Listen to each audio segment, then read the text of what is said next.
Assalamualaikum warahmatullahi wabarakatuh. My name is Syahrani, and in this video I would like to explain my reading report on two materials that has been provided in iLearn. They are languages in contact, multilingual societies and multilingual discourse, and also contact languages, structural consequences of social factors. First of all, multilingualism is the term for people that speak more than one language and is considered as a societal phenomenon. And recently, in many parts of the world, being a multilingualist is a normal requirement of daily lives. For instance, in India, where children has learned several languages and also have to master the appropriate language to use for each social context. Furthermore, sometimes it is appraisable for being able speaking more than one language, but sometimes people hesitate to let other people know that they can speak certain languages, such as the Mexican American children who can speak indigenous languages, but they often didn't want to admit this since the language status in Mexico is low. Furthermore, there is also a phenomenon called contact languages, that the context has the possibility to influence the language choice. That according to Gompers and Wilson in 1971, taking example in Kupwar village in India, the society spoke 4 languages that distributed best on the caste. The highest caste, the Jain, spoke Kannada.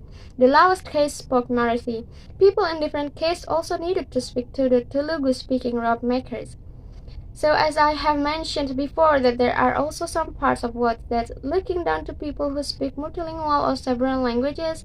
However, initially the prestige is attached to few languages such as classical Greek, Latin, French, Italian, etc. Meanwhile, for people who speak such as Russian, Japanese, or Chinese were not too looking prestigious. Thus, especially immigrants who tend to occupy low position in society. And recently, an area study in the sociolinguistics of multilingual societies develops the topic of linguistic landscapes. This topic learns the display of languages in public spaces, such as signs, billboards, advertisement, and gravity. That the language that appears in public space also show the ideologies concerning particular codes and their speakers. For example, in Berlin, German, we can find many linguistic landscapes, such as the name of cafe or restaurant that mixed between German and English languages. Additionally, there is also the language attitudes in multilingual settings, which shows that speakers' choices of code also reflect how they want others to view them. A Canadian social psychologist, Lambert, developed this technique to examine how listeners react to various characteristics in speech, and this is done by providing speech samples recorded by bilingual or bidialectal speaker, and the listeners were asked to judge the speech. However, regarding to the ideology, there are people who have monoglossic ideology. They believe that languages should be kept strictly separate. In contrast to, there is also pluralist ideology, which people believe to value the various ways of speaking.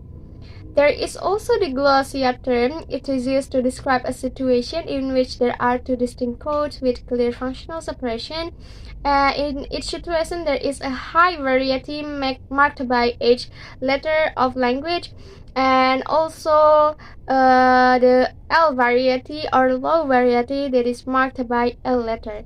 For example, Standard German is categorized as H, and Swiss German in Switzerland is categorized as L. So the H variety is considered prestigious, powerful variety, meanwhile the L variety lacks prestige and power.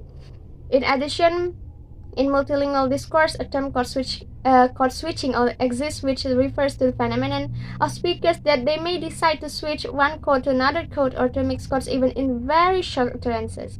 Blum and Gompers in 1972 also introduced the concepts of situational and metaphorical code switching.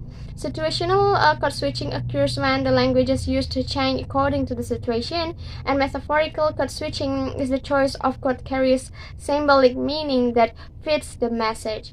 The next material is about contact languages, structural consequences of social factors. There is a term lingua franca. It is the language that is used to communicate with each other from people who speak different languages. For example, English is a lingua franca because it is used internationally.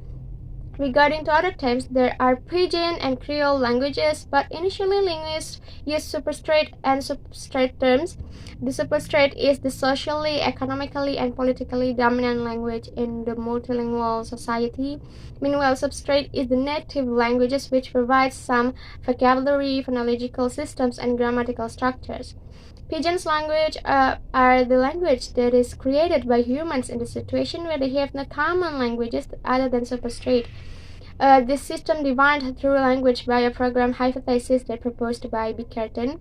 On the other hand, Creoles are developed by children who find themselves born into a multilingual environment in which the most important language for peer contact is Pidgin. Pidgin formation generally involves some kind of simplification of a language, such as reduction in morphology. Meanwhile, Creole formation involves expansion of the morphology and syntax, and etc. In addition, Pidgin and Creole languages are distributed mainly around the world, especially in the places that easy to access to the ocean, such as the Caribbean. And however, we use the notion P or C languages to the Pidgin or Creole. And in terms of linguistic characteristic of P and C languages in phonology, they both are likely to be less complicated, and so that in morphosyntax, which likely to be a complete lack of inflection in nouns, pronouns, verbs, or adjectives. And in vocabulary, they often have a great similarity with the superstrate languages that is associated with. And beside the P or C languages, there is also mixed languages that occur between two languages that develop when there is widespread bilingualism. For example, Michif, a mixture of Cree and French that's spoken mainly in Canada by mid-20th century. That's all from me. Thank you. Assalamualaikum warahmatullahi wabarakatuh.